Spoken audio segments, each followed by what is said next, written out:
And it's always been a quest of man to look up into the stars and wonder what is beyond that black and blue space. I think it's logical that we should assume we are not the only sentient being in the galaxies, although we probably like to think we are. And so we should consider what's out there, and we do, and we look at the moon and we look beyond the moon. For us, the making of Star Wars was based on the idea that we wanted to celebrate the whole idea of space travel, and the idea of going out there into deep space has always been fascinating to us, and we wanted to do a film that celebrated that. Anything that's unknown, I think it drives us to find out more. And I'd say number one, probably everybody not wanting to feel alone in the universe. I think it would be really spectacular if we could just find even the most microscopic of living organisms somewhere else. It's quite interesting to think what is out there, you know, exploring into the unknown, and that has been thought for so many years. I think everybody's excited to look at the sky, look at the stars and think, what's out there? You know, what are the possibilities? Well, it's imagination, and we all have that imagination, and Star Wars helps that imagination, whereas NASA, to me, can make that a reality. And reality is a part of fantasy, too.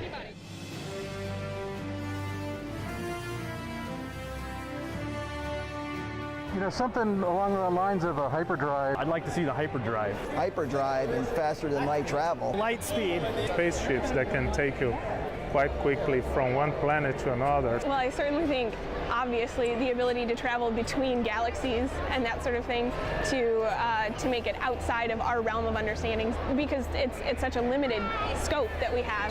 Well, we need better propulsion systems. Right now it takes us 6 months to get to Mars, so I would say that's probably the one invention that would really help us in the future. It would be great if our astronauts could go at hyperspeed. Let's make us a TIE fighter. I think that would be odd. That would just bring joy to me, and if it made the same noise, then like, I'd be really happy.